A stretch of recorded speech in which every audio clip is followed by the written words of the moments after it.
안녕하세요, 여러분. 그동안 평안하셨습니까? 오늘 우리가 함께 살펴볼 말씀은 시편 63편 1절입니다. 광야의 영성이란 제목으로 말씀 전하겠습니다. 시편 63편은 다윗이 유다 광야에 있을 때 지은 시입니다. 오늘 말씀의 본문을 먼저 읽어볼까요? 하나님, 주님은 나의 하나님입니다. 내가 주님을 애타게 찾습니다. 물기 없는 땅, 메마르고 황폐한 땅에서 내 영혼이 주님을 찾아 목이 마르고 이 몸도 주님을 애타게 그리워합니다. 여러분, 광야는 어떤 곳인가요? 방금 다윗이 말한 것처럼 물기 없는 땅, 메마르고 황폐한 땅이 광야입니다. 광야라고 하면 떠오르는 이미지가 막 숨이 막히고 너무 힘들어서 죽을 것 같은 그런 곳이 광야이지요. 그렇지만 이 광야가 그리 나쁜 곳만은 아닙니다. 광야는 우리에게 유익을 주는 곳이기도 합니다. 광야는 우리에게 충만한 영성을 주는 곳입니다. 다윗이 영성이 가장 좋았을 때는 왕궁에 있을 때가 아니라 오늘 본문처럼 광야에 있을 때였습니다. 광야는 우리에게 신선한 영성을 주는 곳입니다. 광야는 하나님과의 충만한 교제의 장소입니다. 역사적으로요, 신앙의 위대한 선배들은 영성의 회복이 필요할 때 항상 광야를 찾았습니다.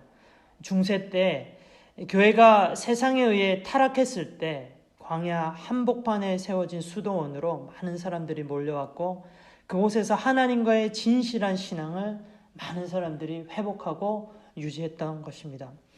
그렇다면 광야가 어떤 곳이길래 우리의 영성에 유익을 줄까요? 오늘 말씀의 포인트인데요.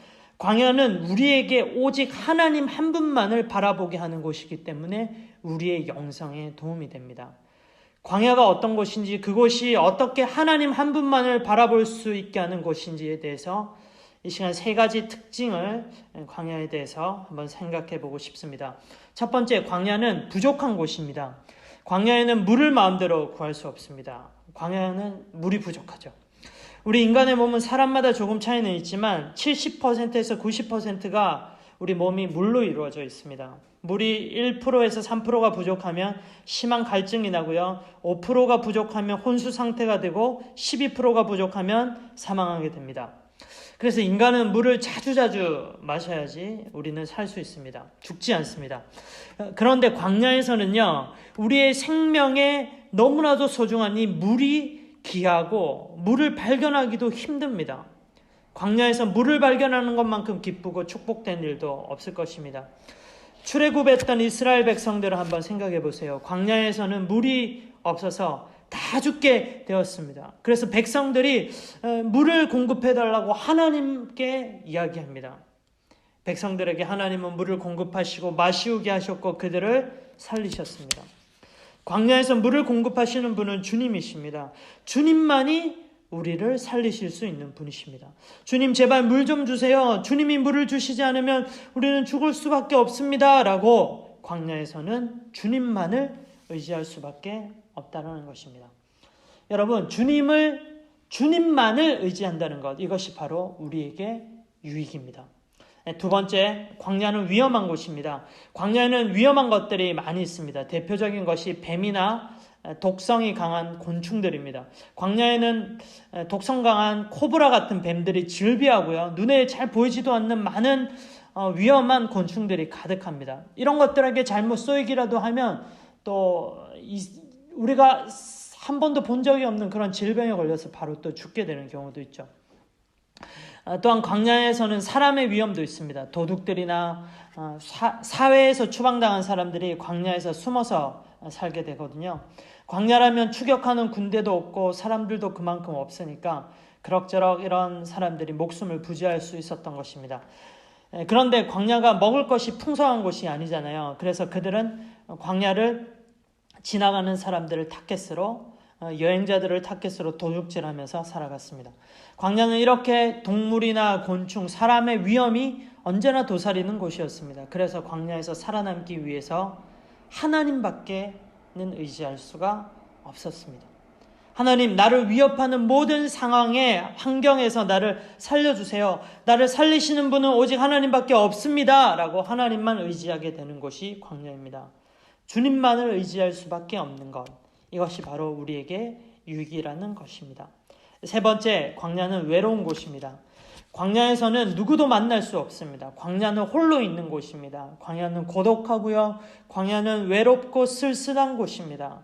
광야에서는 그 어떤 재미있는 것도 찾을 수가 없습니다. 그래서 광야에서 오직 하나님 한 분만을 부를 수밖에 없는 것입니다. 하나님은 우리와 언제나 늘 함께 하시는 분이시니까요. 광야에서 하나님을 찾으면 주님은 언제나 우리의 곁에 계시다는 것을 확신할 수가 있습니다. 광야는 고독하고 외로운 곳이지만 이것을 바꿔 말하면 하나님께만 집중하기 좋은 곳이라는 말이 되죠. 하나님께 집중하는데 아무 방해할 것도 없는 곳, 너무 조용해서 하나님께 쉽게 집중할 수 있는 곳이 광야입니다. 하나님과 깊게 교제하고 만나고 기도하고 하나님의 그 사랑을 묵상할 수 있는 곳이 광야입니다. 그렇기 때문에 이것이 우리에게 유익한 것이라는 겁니다. 이상으로 광야가 어떤 곳인지에 대해서 세 가지를 설명했습니다. 광야의 특징, 이거보다 더 많은 것들이 있을 거예요. 그렇지만 오늘은 이 세 가지를 살펴봤습니다. 첫 번째, 광야는 부족한 곳입니다. 둘째, 광야는 위험한 곳입니다. 셋째, 광야는 외로운 곳입니다. 광야의 이런 특징 때문에 광야에서 우리의 영성은 살아나고 우리는 하나님과 더 교제하면서 일어나게 되는 것입니다. 광야에서는 오직 하나님의 은혜를 간구할 수밖에 없고 하나님의 이름을 부를 수밖에 없습니다. 광야라는 곳, 비록 지금 당장에는 너무 힘들고 어렵고 죽을 것 같은 곳이지만 광야를 지나온 사람들은 누구나 다 성장해 있고 잘 훈련되어 있어서 결국에는 하나님께 쓰임을 받게 됩니다. 여러분, 광야라고 해서요, 중동 지방에 막 숨이 막히는 그런 사막과 같은 그런 것만 생각해서는 안 됩니다. 광야라는 곳을 기후와 지리적인 개념만으로 생각하지 마세요. 우리가 살고 있는 모든 곳이, 우리가 경험하는 모든 것들이 다 광야가 될 수 있습니다. 오늘 하루가 우리에게 광야가 될 수 있고요. 내가 살고 있는 집이나 아니면 다니고 있는 학교가 광야가 될 수 있습니다. 요즘 너무 힘들고 외롭고 지쳐있고 하루하루가 너무 무섭습니까? 그렇다면요, 오늘 이 시간이, 요즘이 우리에게 광야인 것입니다. 아니면 우리가 집에 있으면, 학교에 있으면 정말로 죽을 것 같고 답답하고 온갖 스트레스를 다 받고 그렇습니까? 그렇다면 그곳이 여러분들에게는, 우리에게는 광야인 것입니다. 하나님은 가끔 우리를 성장시키기 위해서 광야의 자리로 일부러 우리를 밀어넣기도 하십니다. 광야로 몰아내기도 하십니다. 우리가 성장해서 하나님의 맡겨주신 일을 잘 감당하기를 바라시기 때문입니다. 우리는 다윗이 그러했듯이, 믿음의 많은 선배들이 그러했듯이 광야에서 훈련받고 믿음으로 성장하게 될 것입니다. 광야에서 싱싱하고 푸르디 푸른 하나님께서 기뻐하시는 그런 영성을 유지하게 될 것입니다. 혹시 여러분 지금 광야에 서 있는 친구들 있나요? 이 광야 너무너무 힘들고 어렵지요. 하나님이 나를 왜 이 광야에 보내셨을까? 하나님이 나에게 원하시는 것은 무엇일까?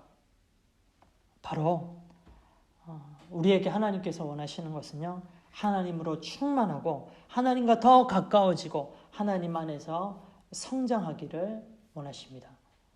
그 최고의 곳이 바로 광야인 것입니다. 광야에 서 있네라는 찬양이 있습니다. 히즈윌이 부른 찬양인데요. 목사님 너무 이 찬양을 좋아합니다. 그 가사가 참 은혜롭습니다. 주님만 내 도움이 되시고 주님 손 놓고는 단 하루도 살 수 없는 곳, 광야. 주님께서 나를 사용하시려, 나를 더 정결케 하시려 나를 택하여서 보내신 그곳 광야. 그 광야에 서 있네.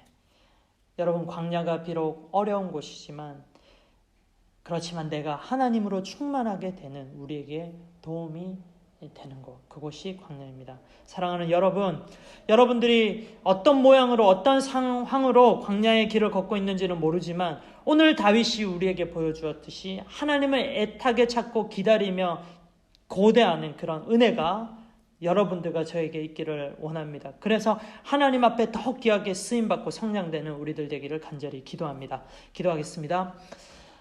사랑의 하나님 아버지, 우리에게 광야의 영성에 대해 말씀해 주셔서 감사합니다. 주님, 지금 광야에 서 있는 여러 사람들이 있습니다. 당장은 힘들고 어렵지만 이 과정을 통해서 우리를 성장시켜 주시고 우리가 하나님과 더 가까워질 수 있도록 인도해 주세요.